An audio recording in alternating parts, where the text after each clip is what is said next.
রাজনীতির সংস্কৃতিতে পরিবর্তন আনতে চায় জামায়াত ইসলামী। দলটির আমির শফিকুর রহমান বলেছেন, যে কোনো ইস্যুতে আশ্বাস নয়, তা বাস্তবায়নও করবেন তারা। জামাত ক্ষমতায় গেলে কোনো দাবি দাওয়া নিয়ে রাজপথে নামতে হবে না বলেও জানান তিনি। আরও জানাচ্ছেন শাহেদুজ্জামান সাকিব। অগ্রগতি নাই।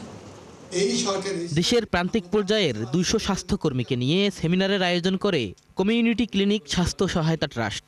মহাখালীর বিএমআরসি ভবনে এ সেমিনারে প্রধান অতিথি হিসেবে অংশ নেন জামায়াতের আমির ডাক্তার শফিকুর রহমান। এ সময় তিনি বলেন, দেশ থেকে দুর্নীতি দূর করতে জামায়াত বদ্ধপরিকর।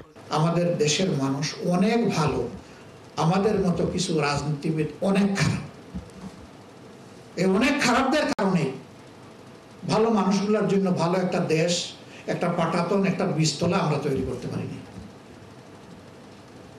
এই জায়গায় আমাদের কমিটমেন্ট, ওই খারাপ যেগুলা দুর্নীতি পরায়ণ, তাদের আমরা ডাল ধরে টান দিব না, পাতাও ছিড়ব না, ওদের রুট আমরা ধরে টান দিব, মূল ধরে টান দিব,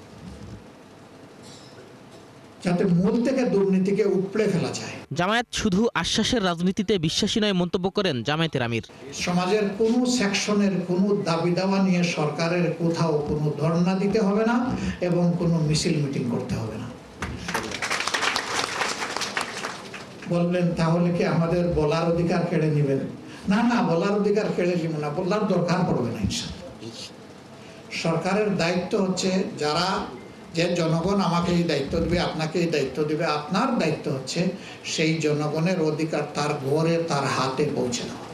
পুরুষতান্ত্রিক সমাজে এখনো নারীদের নিজস্ব সত্তা তৈরি হয়নি বলেও মন্তব্য করেন জামায়াতের আমির। মাকে ছাড়া কোনো সভ্যতা, কোনো সিভিলাইজেশন অকল্পনীয়। শাহেদুজ্জামান সাকিব, ৭১, ঢাকা।